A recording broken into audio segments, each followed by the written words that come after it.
If you're happy and you know it, lift some rocks. If you're happy and you know it, lift something. Because when you lift something, you could be happy. Woohoo! All right, please, should we ask the question? And I always say please, and I'm begging these days.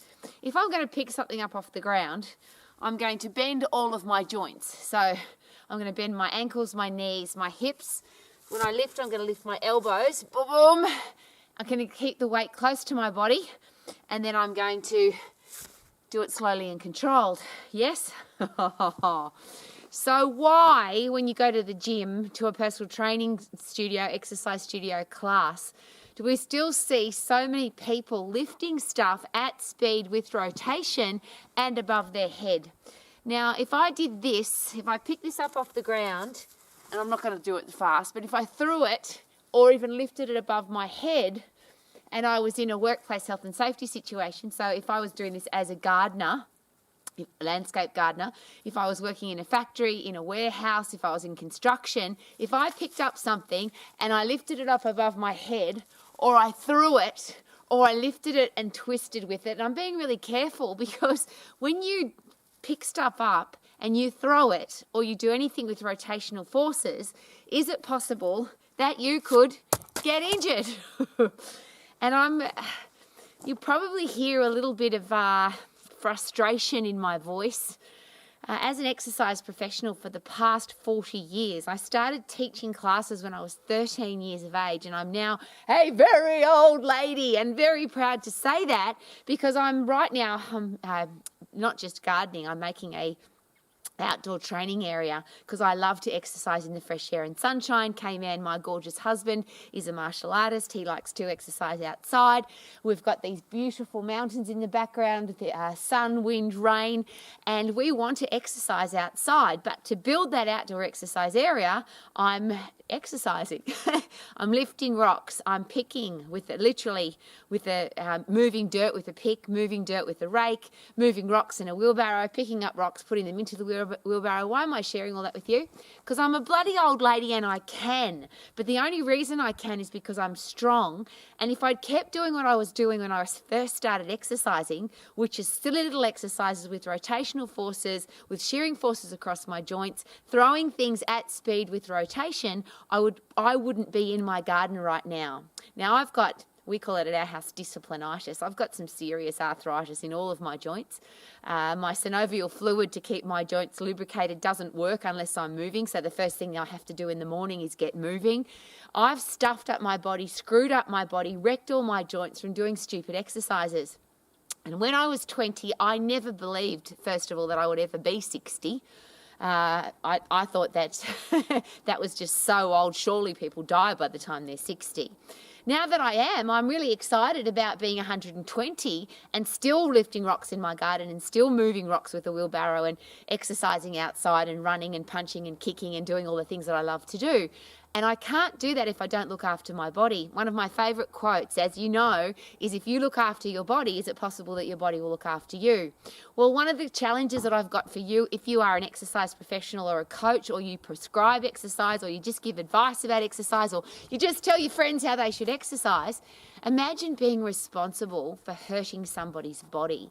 Imagine giving people exercises that if it doesn't screw up their joints today or tomorrow or next week, it will. If you put shearing forces across the joint, if you put shearing forces with rotation, if you put heavy stuff above your head, the tiny little muscles inside your shoulder, the rotator cuff group, so your supraspinatus, infraspinatus, teres minor, subscapularis, the little tiny muscles, they're involved in everything that we do.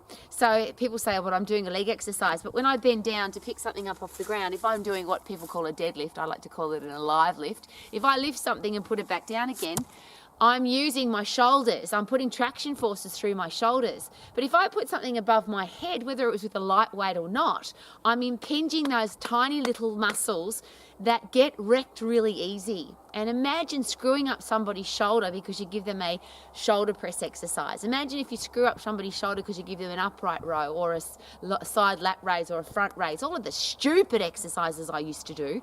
And I can say that because I'm an old lady who screwed up my shoulders and I don't want to do it to anybody else. I learnt my anatomy, I learnt my physiology. Thank you, K-Man, because finally I finally, I met a physiologist who knew his anatomy and physiology, not just to pass the test, but to actually apply it to exercise. And that's probably my big question. If you analyse every exercise that you do, that you give to other people, and by the way, of course you can do whatever you bloody well want. I love that people exercise, and if you choose an exercise that's going to screw up your joints, congratulations. That's a beautiful human choice that we all get to make. But my challenge is if we give those kinds of exercises to other people, and I'll ask the question again. Imagine screwing up someone's shoulder because you told them to do, now look at this, put a weight at the end of a long lever and lift. Imagine the pressure that's going through the shoulder joint, especially somebody that's weak, but even somebody that's strong. It's an unnecessary force. The weight at the end of a long lever, if you know anything about biomechanics, you wouldn't do that to your shoulder. You wouldn't do leg extensions for your knees. You wouldn't do back extensions or sit-ups because they're putting the wrong kind of force through the joint.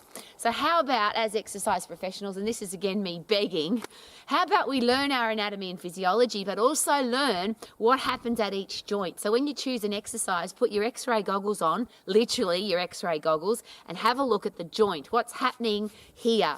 Is it rotating? Is it shearing? Is it impinging? Versus is it traction or compression, which is so much safer. And yes, you can hear frustration in my voice because I'll share again. What you do with your body is completely up to you. What I do with my body is completely up to me. But as exercise professionals, surely we don't want to hurt people. If you're a doctor, I would hope that you would never do anything to on purpose hurt your patient. As an exercise professional, please don't do anything on purpose to hurt your client. If a weight drops on their toe, or they get bitten by a bee when they're out running, or they get bitten by a jellyfish in the ocean, that's a whole different story than me as an exercise professional not knowing my anatomy and physiology and giving somebody an exercise that would impinge their shoulder joint or impinge their lower back muscles or hurt their knees or hurt their back. Let's just not hurt people. Would that be a really good idea? Let's all get to be as old as me and double. I figure I'm halfway through my life at 60 because I want to live to at least 120 plus. I still want to be doing this when I'm at least 120 plus, and I would love to be able to inspire and help other people to do the same. So if you're 20 and you think you're bulletproof, I did too. I didn't believe I could ever get hurt from doing exercise, and here I am, with a busted, broken body.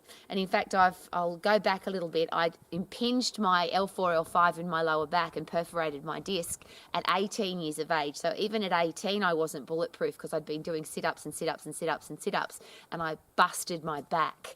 So my entire life now, I've had to be very careful with what goes on inside my L4, L5. When you have a look at my x-rays, I actually have it looks like I've had a back fusion, like they've fused the joints together or the vertebrae together, because you can't, it's worn away. It's completely gone. My disc is screwed up.